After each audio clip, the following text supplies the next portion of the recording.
దేవునికి మహిమ కలుగును గాక. మనమందరం దేవుని దృష్టిలో ఒక బలవంతుల స్థానంలో ఉన్నామండి. మన జీవితంలో మనకు జరుగుతున్న కొన్ని సిచ్యువేషన్స్ని బట్టి మనమందరం బలహీనమని నమ్ముతుంటాం. నేను బలహీనున్నే, నా వల్ల ఏం కాదు, నా వల్ల ఏదీ కాదు, నేను చేతగాని వాడిని, నాకు చేతగాని వాడిని, చేతగాని దాన్ని మనలో మనం ఫీల్ అవుతూ ఉంటాం. కానీ దేవుడు ఎప్పుడు కూడా మన బలహీనలుగా ఎప్పుడు చూడలేదండి. చూశాడు, మన బలహీనమనే చూసే ఆయన బలహీనుడే వచ్చాడు. ఎందుకు తెలుసా? మనకి బలం ఇవ్వడానికి. మరి ఇప్పుడు యేసుక్రీస్తు మనందరి కొరకు చనిపోయి తిరిగి లేచింది ఎందుకో తెలుసా? ఒక బలహీనుడై భూమి మీదకి వచ్చి దేవుడే మానవుడై మనందరి కోసం ప్రాణం పెడితే ఇప్పుడు ఆయన బలహీనుడయ్యాడు కదా. ఇప్పుడు ఆయన బలాన్ని దేవుడు మనకిస్తున్నారు. ఈ బలాన్ని పట్టుకొని శత్రువుని కొట్టాలి. మనమేమో మన శరీర లోపాలను చూసి, బలహీనతలను చూసి, అపవాది కలిగిస్తున్న ఆశలకి, కోరికలకి పడిపోయి దేవునికి వ్యతిరేకంగా నిలబడుతున్నాం. అదే బాధాకరమైన విషయం. అదే చాలా బాధాకరమైన విషయం. దేవుడు మనల్ని బలపరచాలని, దేవుడు మనల్ని హెచ్చించాలని, దేవుడు మన స్థాయిని పెంచాలని దేవుడు కోరుకుంటుంటే మనమేమో మన బలహీనతల వైపు చూస్తున్నాం. దేవుడు అంటాడు, నీ బలహీనతల వైపు కాదు, నీవు నా వైపు చూడు, నన్ను చూస్తున్నాడు అంటున్నాడు ప్రభు. మనమేమో మన బలహీనతల వైపు చూస్తున్నాం. ఒక ముగ్గురు గురించి మీకు క్లారిటీ ఇస్తానండి. ఒక వ్యక్తి పేరు గిద్యోను. ఈ వ్యక్తి దగ్గరికి దేవుని మాట వచ్చింది. నేను ఒక మాట చెప్పనండి, బలహీనులను బలపరిచేది దేవుని మాట, శక్తిహీనులను శక్తి కలిగించేది దేవుని మాట, ఆరిపోయిన వాడిని తిరిగి మండించేది దేవుని మాట, ఓడిపోయిన వాడిని విజయానికి ఎక్కించేది దేవుని మాట. ఈ దేవుని మాట నీలోకి వస్తే, ఈ దేవుని మాట నీలో పనిచేస్తే, ఈ దేవుని మాట నువ్వు తీసుకోగలిగితే నా ప్రభు పడిపోయిన నీ స్థానాన్ని పైకి లేపుతాడు. నీ గురించే చెప్పేది. దేవుడు నీ స్థానాన్ని పెంచుతాడు, నీ బ్రతుకుని హెచ్చిస్తాడు. కాబట్టి దేవుని మాట నీ దగ్గరకు వస్తున్నప్పుడు లోబడటమే కావాలి. దేవుని మాటకు లోబడిన వ్యక్తుల్ని దేవుడు దీవిస్తాడు. ఖచ్చితంగా దేవుడు దీవిస్తాడు. నాకొద్దు, నాకు అవసరం లేదంటే నీ పట్ల ఉన్న ఉద్దేశాలను పోగొట్టుకునేది నువ్వే, నీ పట్ల ఉన్న కోరికలను పోగొట్టుకునేది నువ్వే. ఈరోజు దేవుడితో స్పష్టంగా చెప్పే మాట ఇది. నీ పట్ల ఒక మాట రిలీజ్ చేయబడుతుంది. ఆమేన్. ఈ వ్యక్తి బలహీనుడు. గిద్యోను ఒక బలహీనుడు. ఎలాంటి బలహీనుడు? ఒకనొకప్పుడు బలముగా దేవుని కోసం నిలబడిన వ్యక్తి, దేవుని పని చేసిన వ్యక్తి, దేవునిలో ఉన్న వ్యక్తి. అయితే ఈరోజు పూర్తిగా పడిపోయిన వ్యక్తి, శత్రువుకి భయపడి దాక్కుని పని జరిగిస్తున్న వ్యక్తి, ఒంటరైపోయిన వ్యక్తి, ఒంటరైపోయి శత్రువుకి భయపడిపోయి కుమిలిపోతున్న వ్యక్తి. ఈ వ్యక్తితో దేవుడు ఏమంటున్నాడు తెలుసా? పరాక్రమం కలిగిన బాలాద్యుడా, నీ దేవుడని యెహోవా నీకు తోడై ఉన్నాడు. ఆమేన్. చూడండి, ఒక బలహీనుడి దగ్గరకు వచ్చి చెప్తున్న మాట ఇది. నీకు విషయం చెప్పనా? దేవుడు నీ మీద ఉద్దేశాలు పెట్టుకున్నాడు, దేవుడు నీ మీద కోరికలు పెట్టుకున్నాడు. అందుకని అపవాది నీకు అవకాశం ఇస్తున్నాడు. నువ్వు ఎవరివైనా సరే, నీ పట్ల దేవునికి ఉద్దేశాలు ఉన్నాయి, నీ పట్ల కోరికలు ఉన్నాయి. నీ గురించే చెప్పేది, అర్థం చేసుకో. నీ పట్ల ఉద్దేశాలు ఉన్నాయి. నిన్ను పదే పదే పదే శత్రువు కొడుతున్నాడు. ఎన్నిసార్లు పడిపోతావు? నీ పట్ల దేవుడికి గొప్ప ఉద్దేశాలు దేవుడు పెట్టుకున్నాడు. అమ్మా, నీ పట్ల దేవుడు ఉద్దేశాలు పెట్టుకున్నాడు. నీ కోసం దేవుడు ఎన్నో వెయిట్ చేయించాడు, ఎన్నో పెట్టేశాడు ఇద్దామని. కానీ నువ్వు పడిపోతున్నావు, జారిపోతున్నావు. ఓ యవనస్తుడా, యవనస్తురాలు, ఒక మాట చెప్తా గుర్తుపెట్టుకో. నీ కోసం ఎన్నో గ్రామాలు ఎదురు చూస్తున్నాయి, ఎన్నో ఊర్లు వెయిట్ చేస్తున్నాయి, ఎన్నో పట్టణాలు వెయిట్ చేస్తున్నాయి. నువ్వేమో ఎంతవరకు నీ బలహీనతలో పడిపోతున్నావు, నీ పరిస్థితుల్లో పడిపోతున్నావు, నీ శరీరానికి చిన్న చిన్న చిన్నాటికి పడిపోతున్నావు. నేను మాట చెప్పనా? ఒక్కసారి నీ ఎదుట నిలబడిన శత్రువును ఎదిరించి వాడిని తొక్కి అవతల స్టెప్ అయ్యి ఖచ్చితంగా నా ప్రభు నీ స్థాయిని పెంచుతాడు, నీ స్థితిని పెంచుతాడు, నీ స్థితిని పెంచుతాడు దేవుడు. ఓడిపోయే వ్యక్తివి కాదు, బలహీనమైపోయే వ్యక్తివి కాదు. నీవు దేవుని ఆత్మను పొందుకొని దేవుని ఆత్మచేత నువ్వు నడిపించబడితే నీ ఆలోచన గంభీరమైద్ది, నీ మాట గంభీరమైద్ది, నీ వ్యక్తిగత జీవితం ఉన్నతమైద్ది. నీ వ్యక్తిగత జీవితాన్ని చూసి అపవాది భయపడతాడు. అది నీ పరిశుద్ధత జీవితం. నీ వ్యక్తిగతంలో దేవుడు నీకు స్నేహితుడు అవ్వాలి. నీ వ్యక్తిగతంలో దేవుడు స్నేహితుడైతే ప్రతిరోజు నీతో మాట్లాడటానికి దేవుడు వస్తాడు. ప్రతిరోజు నీ దగ్గరకు వస్తాడు, నిన్ను బలపరుస్తాడు, నిన్ను హత్తుకుంటాడు, నిన్ను ఎత్తుకుంటాడు, నిన్ను పైకి లేవనెత్తుతాడు, నీ బ్రతుకుని ఉన్నత శిఖరాల మీద నిలబెడతాడు. ఆరిపోయిన నీ జీవితాన్ని దేవుడు గొప్పగా వెలిగిస్తాడు. ఒంటరైపోయిన నీ జీవితాన్ని ఉన్నత శిఖరాల మీదకి ఎక్కిస్తాడు. ఈ గిద్యోను బలహీనుడు, కానీ బలహీనుడి దగ్గరకు వచ్చి మాట్లాడుతున్న మాట ఏంటో తెలుసా? నువ్వు పరాక్రమం కలిగిన బలాఢ్యుడివి, నువ్వు గొప్పవాడివి, నువ్వు గొప్పవాడు అని దేవుడి మాట సెలవిస్తుందండి. నేను మాట చెప్పనా? బలహీనుల వైపే దేవుని దృష్టి ఉందే. నువ్వు పడిపోతున్న సంగతి దేవునికి తెలుసు, నువ్వు ఇబ్బంది పడుతున్న సంగతి దేవునికి తెలుసు. నీ వల్లే పని అయిద్దని దేవుడు మాట్లాడుతున్నాడు. గిద్యోనుతో చెప్తున్నాడు, నీ వల్లే పని అయిద్ది, నీ వల్లే అయిద్ది. ఈరోజు ప్రభు చెప్పేది, నీ వల్లే అవుద్ది పని. నువ్వు ఒక్కడవే మిద్యానులందరినీ చంపేస్తా ఉన్నాడు దేవుడు. కొన్ని దేవుని దగ్గర డౌట్స్ ఉన్నాయి కాబట్టి క్లియర్ చేసుకున్నాడు. అయినా కానీ 300 మందిని వెంట పెట్టేసుకుని వెళ్ళి మొత్తాన్ని మిద్యానులందరినీ చంపేశాడు. ఇదెంత పవరో తెలుసా? దేవుడు తోడైతే కొన్ని కోట్ల మంది నీకు వ్యతిరేకంగా ఉండొచ్చు, ప్రపంచమే వ్యతిరేకమై ఉండొచ్చు, కానీ దేవుడు నీ పక్షానుంటే ఎవ్వడు నిన్ను తాకలేడండి. నిన్ను చూసి భయపడతారు. ఒక కొండలో ఒక కేకలకి మనుషులు భయపడ్డారా?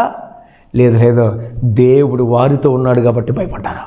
ఈరోజు నీకు చెప్తున్నాను, దేవుడు నీతో ఉన్నాడు కాబట్టి నీకు శ్రమ, నీకు శోధన, నీకు అవకాశం ఎవ్వరికి చోటు ఇవ్వద్దు. దేవుని కోసం నిలబడం.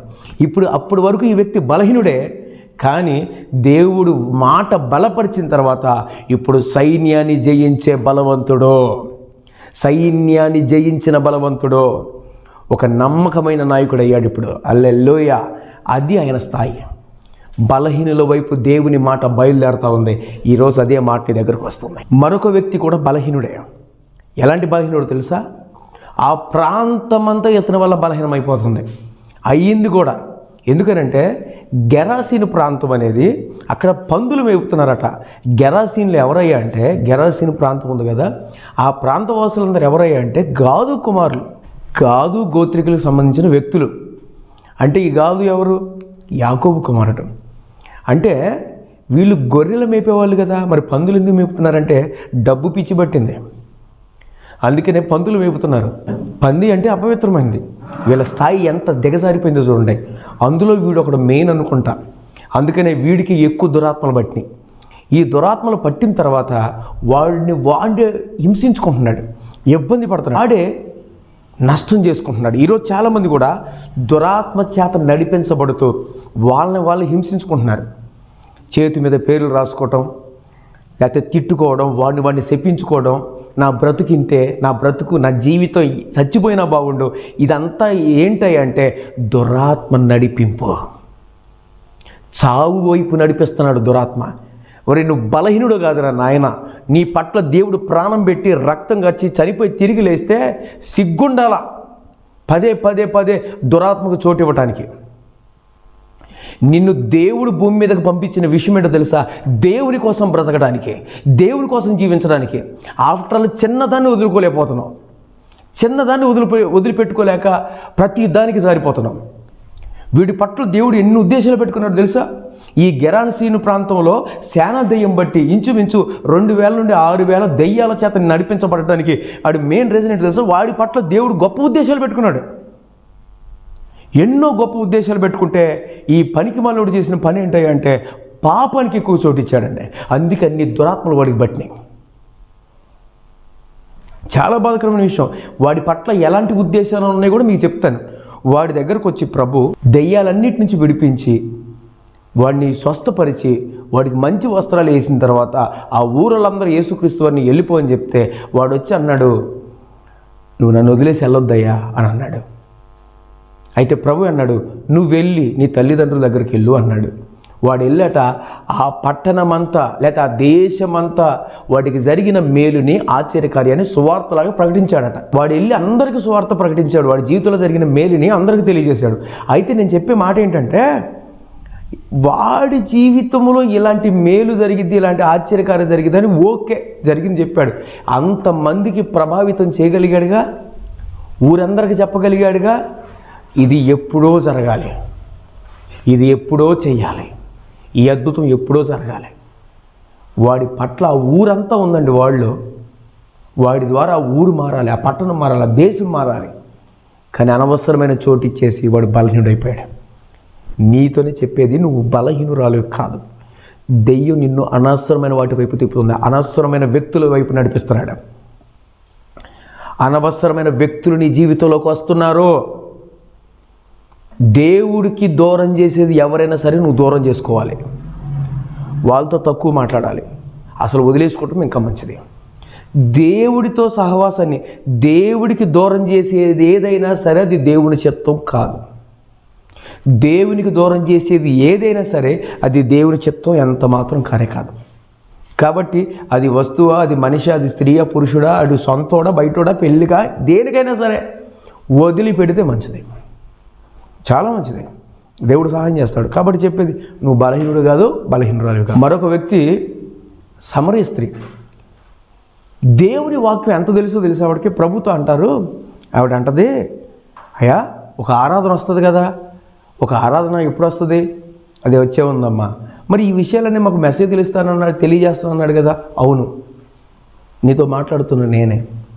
నీకు మెసేజ్ ఎవరో తెలుసు, మెసేజ్ ఎలా వస్తాడో తెలుసు, ఎలాంటి వాక్యాన్ని తెలియజేస్తాడో తెలుసు, నీకు యాకోబు బావి సంగతి తెలుసు, ఒక ఆరాధన వస్తుందనే సంగతి తెలుసు. ఇంత వాక్యం తెలిసే, ఇన్ని దేవుని మాటలు తెలిసే, మరి అదేంటంటే 6 ఎలా మెయింటైన్ చేసింది? 6 మెయింటైన్ చేసిందండి. ఇంత వాక్యం తెలిసి, ఇంత దేవుని, నేను ఒక విషయం చెప్పనా, దేవుడు ఎవరిని కొడతాడో తెలుసా? దేవుడి గురించి ఎక్కువ ఎవరికైతే తెలుసో వాళ్ళనే కొడతాడు. ఎందుకంటే తప్పిపోతుంటారు కదండి.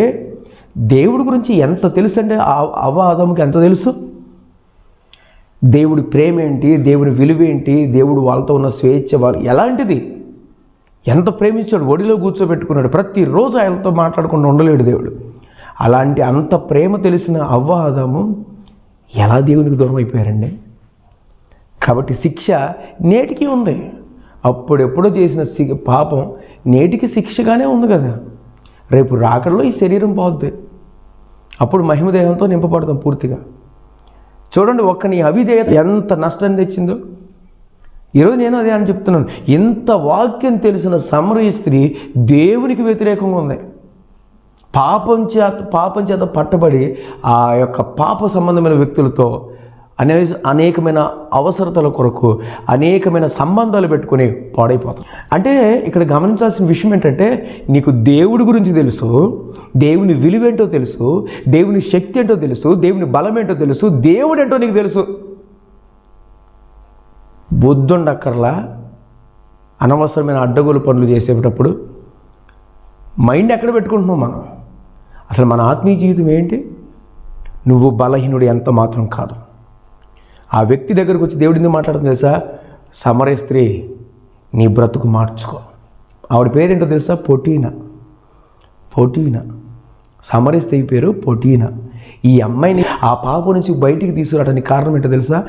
ఏమాత్రం ఆయనతో చెప్పకుండా కొండను పడేసి బయలుదేరి వెళ్ళిపోయి సిటీలోకి వెళ్ళి, సమరయ పట్టణంలోకి వెళ్ళి జనాలందరినీ పోగేసి తీసుకొచ్చిందండి. నేనంటున్నాను, ఇది ఎప్పుడో జరగాల్సింది. నీకు ఎంత వాక్యం తెలుసు కదా, ఇది నీ జీవితంలో పట్టణాలు ఏసే దగ్గరికి పట్టుకురావడానికి నీ జీవితంలో ఎప్పుడో జరగాలి. కానీ నువ్వే అనవసరంగా పాడు చేసుకున్నావు. ఇప్పుడు వెళ్ళి జనాలను పట్టుకొచ్చింది. యేసుక్రీస్తు ఏమీ పట్టుకొని రమ్మని చెప్పలా, వెళ్ళిపోయింది. శిష్యులేమో భోజనం తీసుకొస్తే సమరయ స్త్రీ జనాలను తీసుకొచ్చింది. చూడండి, పాపాన్ని వదిలిపెడితే దేవుని చిత్తం స్టార్ట్ అవుతుంది. ఇప్పుడు నువ్వు దగ్గర ఉన్న మిస్టేక్ ఉంది చూసావా, దాన్ని వదిలిపెట్టు, ఆ వ్యక్తిని వదిలిపెట్టు. నా ప్రభు నీ ద్వారా ఉజ్జీవాన్ని ప్రారంభిస్తాడు, నీ ద్వారా గొప్ప ఉజ్జీవాన్ని ప్రారంభిస్తాడు, నీ జీవితాన్ని ఒక ఉజ్జీవకరంగా మారుస్తాడు. అనుకుంటూ నీ స్థితిని, నా పరిస్థితి ఏంటి, నా జీవితం ఏంటో నువ్వు అనుకుంటావు. దేవుడే అనుకుంటాడు తెలుసు నీ పట్ల, నువ్వు నా కుమారుడివే, నీ జీవితాన్ని నేను హెచ్చిస్తానంటాడు. నిన్ను వెలిగించడానికి నా ప్రభు సిద్ధంగా ఉన్నాడు, నిన్ను మండించడానికి నా ప్రభు సిద్ధంగా ఉన్నాడు. ముఖ్యంగా బలహీనమైన నిన్ను బలపరచడానికి నా ప్రభు సిద్ధంగా ఉన్నాడు. నిన్ను హెచ్చించడానికి నా ప్రభు సిద్ధంగా ఉన్నాడు, నిన్ను రగిలించడానికి సిద్ధంగా ఉన్నాడు, నిన్ను రేపడానికి సిద్ధంగా ఉన్నాడు, నిన్ను వెలిగించడానికి సిద్ధంగా ఉన్నాడు. వెలిగించడం అంటే అట్లా ఒక అగ్గిపుల్ల తీసుకొచ్చి వెలిగించడం కాదండి, ఒక అగ్ని పర్వతంలాగా దేవుడు మార్చాలని కోరుకుంటున్నాడు.